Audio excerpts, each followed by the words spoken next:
Hello everyone, welcome back. तो chapter हमारा fourth चल रहा है chemical bonding and molecular structure. अब लेक्चर आता है बॉन्ड पैरामीटर्स पे। ठीक है, तो देखो बॉन्ड के कई पैरामीटर्स होते हैं, जैसे बॉन्ड लेंथ हो गया, बॉन्ड एंगल हो गया, bond enthalpy and bond order.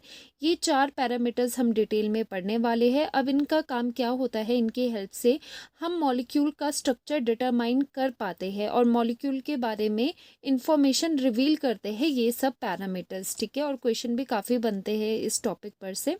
तो first parameter is bond length, फिर करेंगे bond angle. Bond length and angle इसी लेक्चर में कवर करेंगे, बाकी दो नेक्स्ट लेक्चर में। ठीक है, तो फर्स्ट इज बॉन्ड लेंथ। अब देखो बॉन्ड लेंथ क्या होती है, अगर मैं बिल्कुल ही क्लियर वर्ड्स में आपको कहूँ कि बॉन्ड लेंथ होती है distance between the nuclei of two bonded atoms. ठीक है, जैसे एक मॉलिक्यूल है, तो देखो ये चीज़ समझना ज़रूरी है, जो बॉन्ड लेंथ है वो किसी मॉलिक्यूल की आएगी। ठीक है, मॉलिक्यूल आएगी या फिर मॉलिक्यूल्स के बीच में इंटरेक्शन है, जो कि आगे हम पढ़ेंगे वॉन्डरवॉल में, या फिर एक मॉलिक्यूल दिया है। मॉलिक्यूल किससे बनता है? दो एटम से। ठीक है, दो या दो से ज़्यादा एटम से बनकर बनता है मॉलिक्यूल। तो उस मॉलिक्यूल में जो दो एटम्स है उनके न्यूक्लियस के बीच का जो डिस्टेंस है that is called bond length. बहुत ही सिंपल है ये।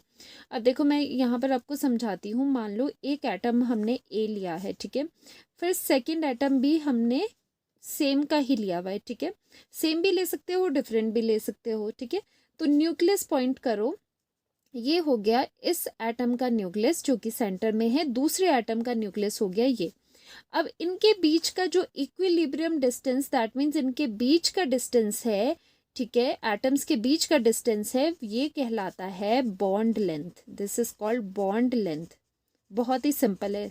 दैट मीन्स आपने क्या करना है कि बॉन्डेड स्टेट में जो एटम्स है उनके न्यूक्लियस के बीच का डिस्टेंस मेजर करना है और वही कहलाता है आपका बॉन्ड लेंथ।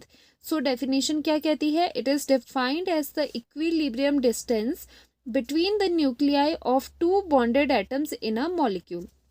अब देखो ये पूरा मॉलिक्यूल था, जैसे मान लो ये एटम ए है, इसे मान लेते हैं बी। ठीक है, तो मॉलिक्यूल का नाम क्या हो गया? A B molecule. अब ए बी मॉलिक्यूल में जो ए का न्यूक्लियस है और बी का न्यूक्लियस है उनके बीच का जो डिस्टेंस है that is called bond length of a molecule. तो इस ए बी मॉलिक्यूल की जो बॉन्ड लेंथ है वो है ये रेड पोर्शन वाली जो यहाँ पर मार्क किया है। इतना सिंपल है, तो ये होता है बॉन्ड लेंथ।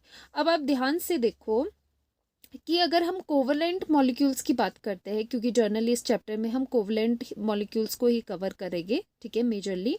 अब देखो जैसे ये मॉलिक्यूल है, इसमें आप अगर गौर से देखो तो यहाँ तक का ये डिस्टेंस क्या है? ए मॉलिक्यूल का, ए एटम का रेडियस, और यहाँ से यहाँ तक का डिस्टेंस क्या है? बी एटम का रेडियस।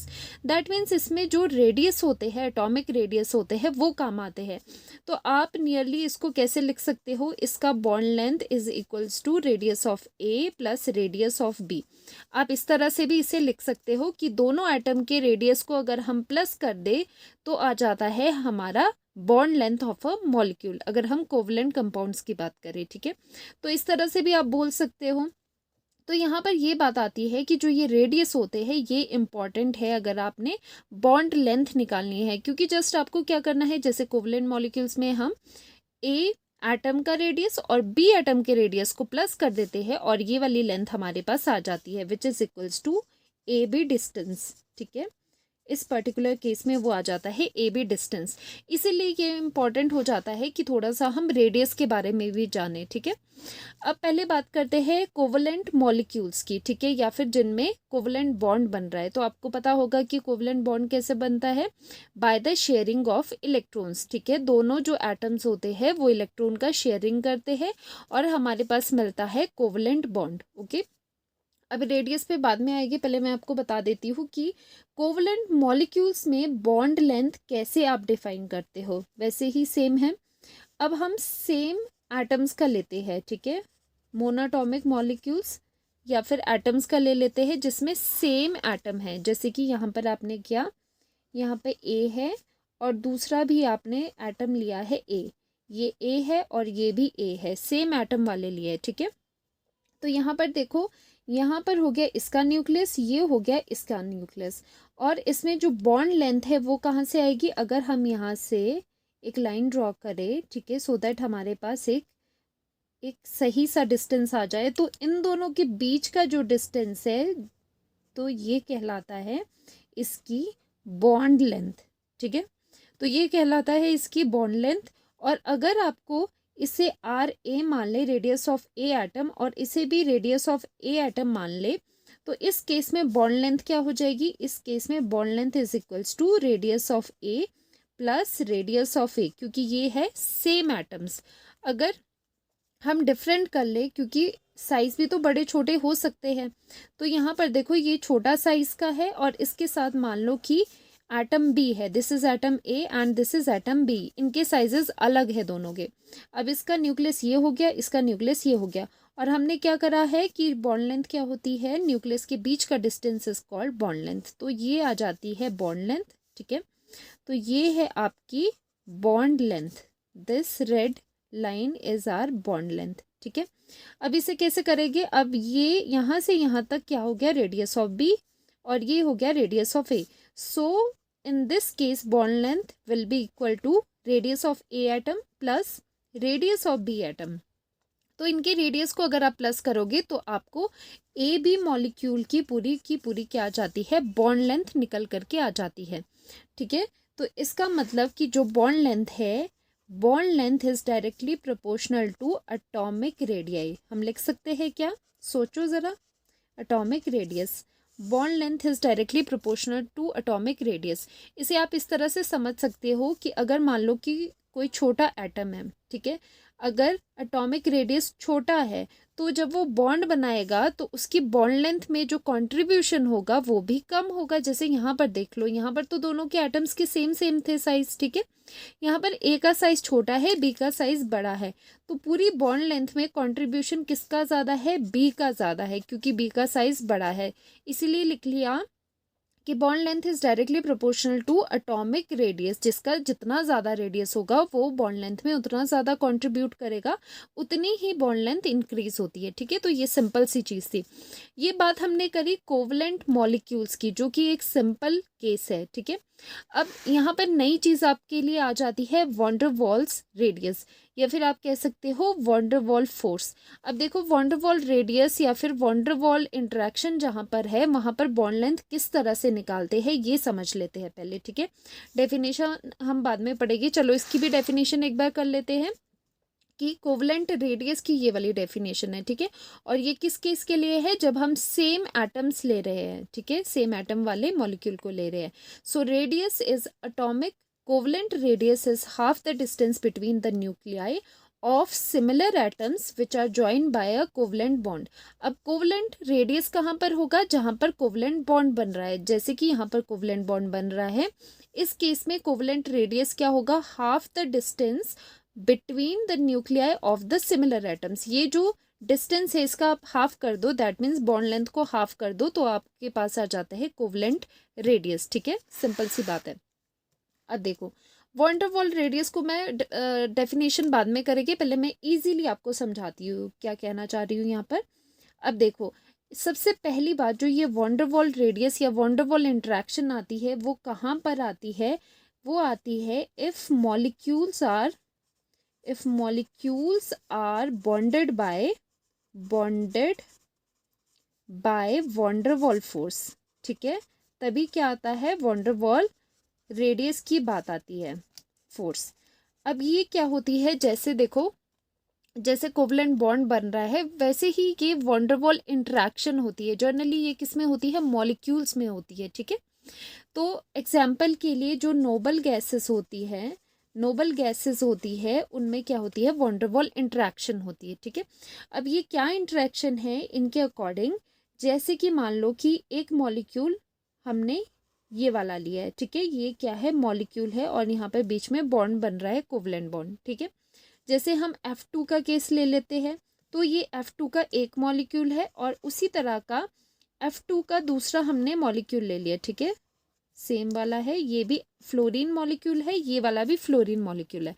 तो देखो दो डिफरेंट मॉलिक्यूल्स है, ठीक है, दोनों फ्लोरीन के ही है लेकिन डिफरेंट मॉलिक्यूल्स दिए हैं।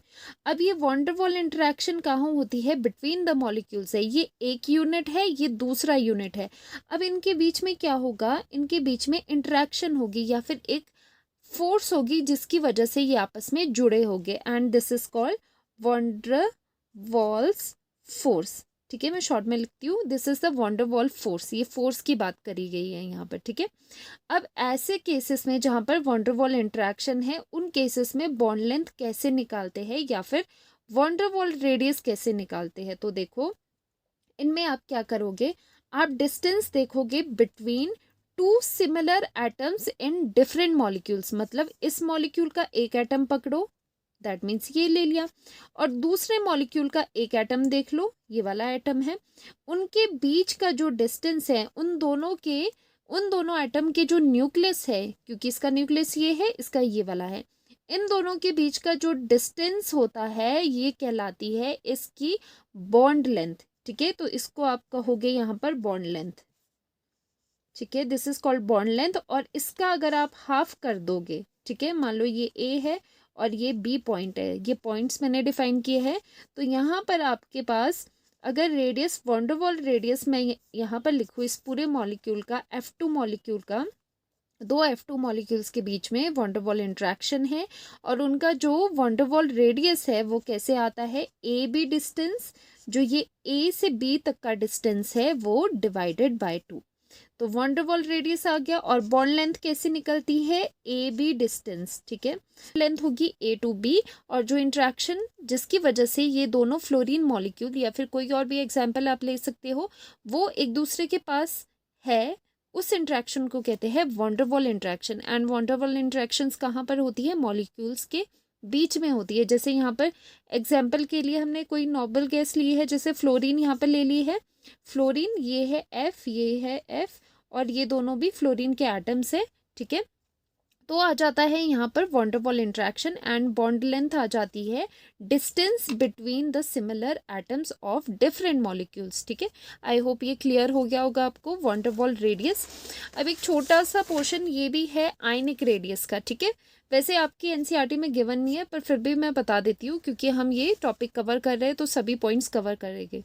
तो देखो, आयनिक रेडियस क्या होता है, देखो जैसे हमने कोवलेंट कंपाउंड्स करे हैं उसमें हम बोलते हैं कोवलेंट रेडियस, वैसे ही जो हमारे आयनिक कंपाउंड्स होते हैं जिसमें आयंस इन्वॉल्व होते हैं, उसमें आता है ionic radius, that means ions का रेडियस। जैसे radius of mono atomic ion. ठीक है, मान लो कि ये है ए पॉजिटिव। ठीक है, ये ए पॉजिटिव एक आयन है, बी नेगेटिव दूसरा आयन है, this is cation and this is A9. तो इनके जो अपने अपने रेडियस हो गए उन्हें कहते हैं हम ionic radius, that means particular ion का रेडियस। ठीक है, so radius of monoatomic ion is called ionic radius. Monoatomic होता है कि एक ही एटम का। ठीक है, तो इसका एक पर्टिकुलर आयनिक रेडियस होगा जिसको आप आर पॉजिटिव भी लिख सकते हो, इसका अपना रेडियस होगा जिसको आप आर नेगेटिव भी लिख सकते हो। ठीक है, सो आयनिक कंपाउंड्स में क्या होता है, हमें पता है आयनिक कंपाउंड्स में आयन इन्वॉल्व होते हैं, या फिर आप इसे इस तरह से भी कह सकते हो कि इसमें इलेक्ट्रॉन का लेन देन होता है। ठीक है, एक इलेक्ट्रॉन देता है, एक स्पीशीज इलेक्ट्रॉन देती है और दूसरी स्पीशीज उसको एक्सेप्ट करती है, फिर जाके इस लेन देन की वजह से जो बॉन्ड बनता है उसे कहते हैं आयनिक बॉन्ड, या फिर कंपाउंड को आप कहते हो आयनिक कंपाउंड। अब ऐसे कंपाउंड्स में बॉन्ड लेंथ कैसे हम निकालते हैं, सिंस हमें पता है आयनिक कंपाउंड बना है by the bond formed by interaction of cation and A9. ठीक है, कैटाइन एंड एनाइन इन्वॉल्व है इसमें, इसीलिए जो इसका बॉन्ड भी बनेगा, ठीक है, so bond length is given by radius of the cation plus radius of the A9. तो ये हो गया रेडियस ऑफ द कैटाइन और ये हो गया रेडियस ऑफ द एनाइन।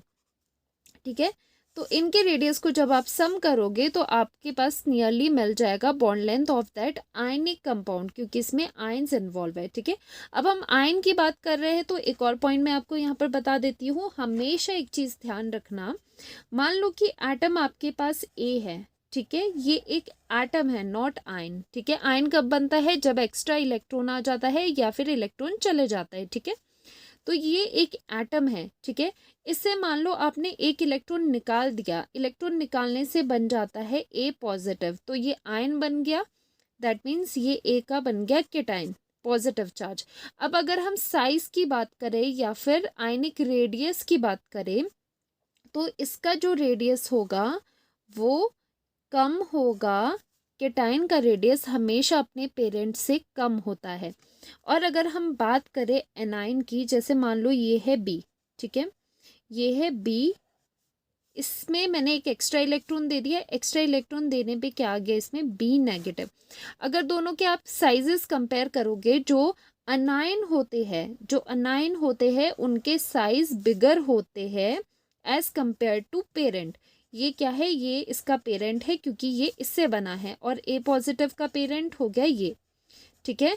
सो जो केटाइन्स होते हैं वो अपने पेरेंट से छोटे होते हैं, और जो अनाइंस होते हैं वो अपने पेरेंट से बिगर होते हैं। हमेशा ये ध्यान रखना, ठीक है।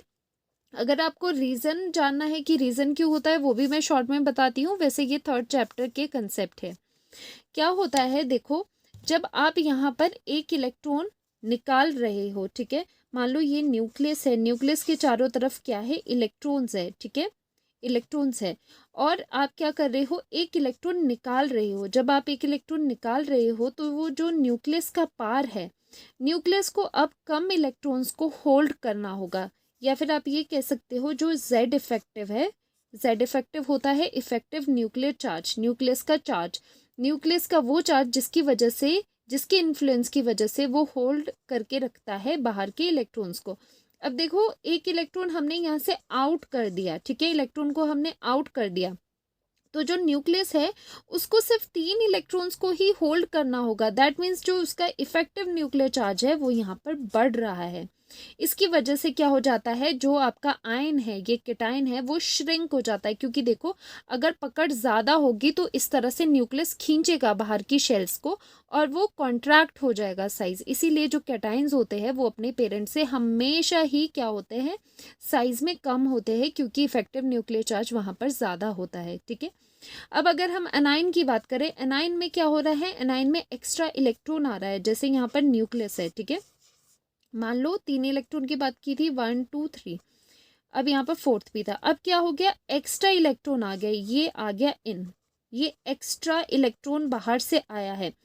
अब जो जेड इफेक्टिव है, न्यूक्लियस का इफेक्टिव न्यूक्लियर चार्ज है, वो कम होगा, क्योंकि यहाँ पर उसे अब कितने इलेक्ट्रॉन होल्ड करने पड़ रहे हैं, 1 2 3 4 5, उससे ज़्यादा इलेक्ट्रॉन्स यहाँ पर होल्ड करने पड़ रहे हैं।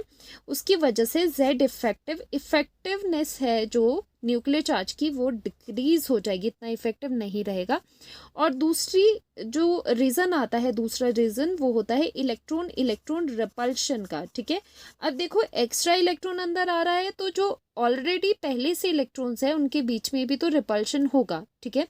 उसकी वजह से भी क्या होगा, देखो रिपल्शंस होगी तो क्या होगा, साइज बाहर की तरफ को एक्सपैंड करेगा। उसकी वजह से जो अनाइंस होते हैं वो हमेशा अपने पेरेंट एटम से बड़े होते हैं साइज में। दैट मीन्स अगर आपने किसी का अनाइन बनाना है, इलेक्ट्रॉन एक्स्ट्रा दे रहे हो, तो जो अनाइन बनता है वो ज़्यादा बड़ा साइज का हो जाता है।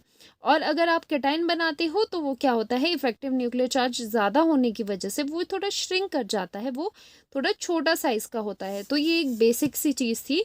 अगर आपको और क्लियरली इसके बारे में जानना है तो मुझे कमेंट में बता देना, मैं एक सेपरेट वीडियो बना दूंगी, ठीक है। यहाँ पर हम रेडियस की बात कर रहे थे, इसलिए मुझे लगा कि ये चीज़ें भी कवर करनी चाहिए, ठीक है। अब ये पहला जो पैरामीटर था वो तो हमने कवर कर दिया, विच वॉज बॉन्ड लेंथ, ठीक है। नेक्स्ट इज बॉन्ड एंगल, ठीक है। अब ये बहुत इजी चीज़ है, बॉन्ड एंगल क्या होता है। जैसे हमने बॉन्ड लेंथ पढ़ा, बॉन्ड लेंथ क्या था, दो जो बॉन्डेड स्टेट में जो एटम्स है उनके न्यूक्लियस के बीच का distance is called bond length, ठीक है। अब बॉन्ड एंगल क्या होता है, अगर हम इजी मैनर में सीखे तो बॉन्ड लेंथ होता है, मान लो कि ये सेंट्रल एटम है, ठीक है, ये ए एटम इससे जुड़ा है, ये भी ए एटम जुड़ा है, या फिर डिफरेंट भी कर सकते हो। अब ये क्या है, ये है बॉन्ड्स। तो इजी वे में हम ये कह सकते हैं bond length is the angle between the bonds. Simple है, बॉन्ड एंगल मतलब बॉन्ड्स के बीच का एंगल, ठीक है। दैट मीन्स ये वाला angle is called bond angle, ठीक है। बॉन्ड्स के बीच का angle is called bond angle, ठीक है।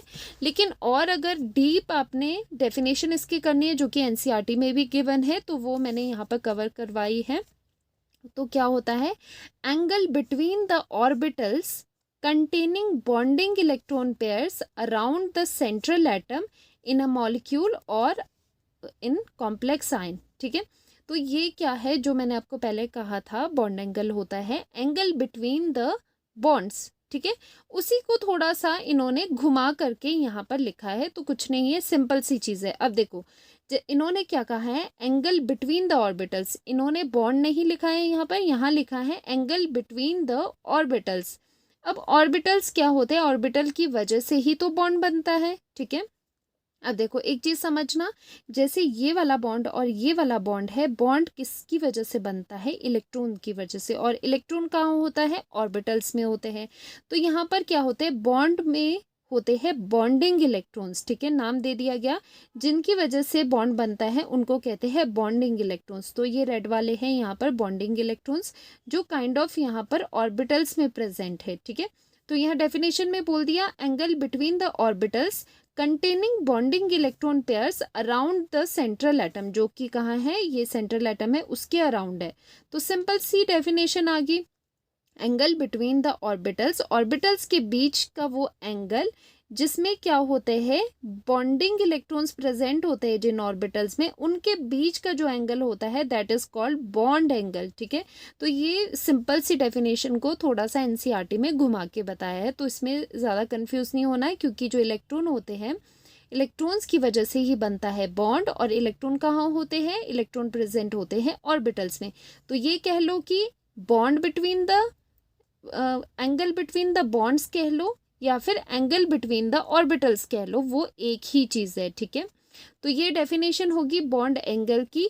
अब देखो, जो ये बॉन्ड एंगल प्रैक्टिकली जब हम निकालते हैं उसके लिए डिफरेंट टेक्निक्स होती है, जो कि आप हायर क्लासेस में पढ़ोगे, जैसे जैसे आ जाती है स्पेक्ट्रोस्कोपिक टेक्निक्स। ठीक है, उसमें हम क्या करते हैं, उसे हम बॉन्ड लेंथ को प्रिसाइसली बिल्कुल क्या करते हैं, निकाल देते हैं। ठीक है, तो यहाँ पर वो चीज़ें नहीं हैं, सिर्फ यहाँ पर आपको जानना है कि बॉन्ड लेंथ क्या होता है, क्योंकि वेस्पर जब हम पढ़ेंगे उसमें थोड़ा थोड़ा आपको बॉन्ड लेंथ का एंड बॉन्ड एंगल के बारे में पता होना ज़रूरी होता है। ठीक है, अब इसको हम पढ़ क्यों रहे हैं, देखो ये चीज़ें हम क्यों पढ़ रहे हैं, जैसे बॉन्ड लेंथ हो गया एंड बॉन्ड एंगल भी हो गया, ये क्यों हम चीज़ें पढ़ते हैं, क्योंकि देखो अगर हमें लेंथ का पता होगा, जैसे हम लेंथ की बात करें, बॉन्ड लेंथ का अगर हमें पता होगा तो कई चीज़ें मॉलिक्यूल के बारे में क्लियर हो जाती है। ठीक है, जैसे बॉन्ड एंगल है, अगर आपको एंगल पता होगा, जैसे ये वाला एंगल अगर आपको पता है कि इनके बॉन्ड्स के बीच में कितना एंगल है, तो आपको उसकी शेप भी पता चल जाएगी, आपको पोजीशन ऑफ ऑर्बिटल्स पता चल जाएगा कि स्पेस में ऑर्बिटल्स किस डिग्री पे अलाइंड है। ठीक है, एक दूसरे से, उसका शेप क्या है, तो शेप को डिफाइन करने के लिए भी बहुत इंपॉर्टेंट हो जाता है बॉन्ड एंगल। तो वेस्पर में ये सब चीज़ें डिटेल में हम पढ़ने वाले हैं। अब एग्जाम्पल मैं आपको देती हूँ, हम वाटर का एग्जाम्पल लेते हैं ज़रा। ठीक है, वाटर H2O होता है, वाटर का अगर आप शेप देखोगे, जो कि हम आगे जाके वेस्पर में करेंगे कि इस तरह से ये क्यों आ रहा है। ठीक है, तो इस तरह का कुछ शेप होता है वाटर का, और इसमें होते हैं ये नॉन बॉन्डिंग इलेक्ट्रॉन पेयर होते हैं दो, वो भी आगे जाके हम करेंगे। ठीक है, अब क्या होते हैं, ये नॉन बॉन्डिंग इलेक्ट्रॉन्स क्या होते हैं, जो बॉन्डिंग में पार्टिसिपेट नहीं कर रहे और ये यहाँ पर खुले पड़े हुए। ठीक है, और जो बॉन्डिंग में पार्टिसिपेट कर रहे हैं वो होते हैं ये इलेक्ट्रॉन्स। अब बॉन्ड एंगल इसके बीच का कितना होता है, तो इस पर्टिकुलर मॉलिक्यूल में बॉन्ड एंगल क्या होता है, this is the bond angle, and उसकी वैल्यू क्या है, इनकी वैल्यूज फिक्स होती है, जैसे कि वाटर के लिए होती है 104.5 डिग्री। इसे आपको क्या करना है, इसे आपको लर्न करना है डायरेक्टली। ठीक है, क्योंकि देखो जो वाटर है ये बहुत ही कॉमन सा एग्जाम्पल है, और जो ये बॉन्ड लेंथ्स है, बॉन्ड एंगल्स हैं, इनकी वैल्यूज चेंज नहीं होती, ये वाटर के लिए फिक्स ही रहनी है। So this is 104.5 degree for water. तो इस तरह से ये होते हैं bond angles.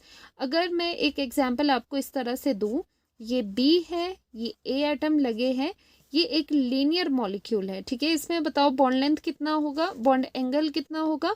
So this will be our bond angle, क्योंकि बॉन्ड एंगल क्या पढ़ा था हमने, बॉन्ड एंगल क्या है, एंगल बिटवीन द बॉन्ड्स।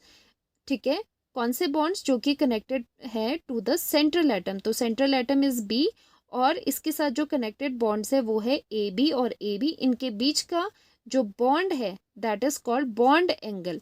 और ये कितना है, क्या दिखाई दे रहा है, ये है स्ट्रेट लाइन, तो ये है 180 डिग्री। ठीक है। तो लीनियर मॉलिक्यूल्स के लिए जो बॉन्ड एंगल होते हैं वो होते हैं 180 डिग्री। तो ये टॉपिक था बॉन्ड एंगल पे। तो हमने आज के लेक्चर में कवर कर दिए हैं 2 parameters, bond parameters. First bond length and this is bond angle. अब जो नेक्स्ट लेक्चर आएगा उसमें हम बॉन्ड एंथैल्पी की बात करेंगे, ठीक है। तो इस लेक्चर को अच्छे से एक बार फिर से देख के रिवाइज कर लेना और अपने अच्छे से नोट्स भी बना लेना साथ के साथ, ठीक है। और अगर आपको कोई भी डाउट होता है तो आप कमेंट सेक्शन में पूछ सकते हो। मैं कोशिश करूँगी कि आपके जो डाउट्स होंगे उस पर सेपरेट मैं वीडियो बना के अपलोड करूँ जैसे ही मुझे टाइम मिलेगा, ठीक है। तो टेक केयर, अच्छे से पढ़िए और मिलते हैं नेक्स्ट लेक्चर में। Bye bye.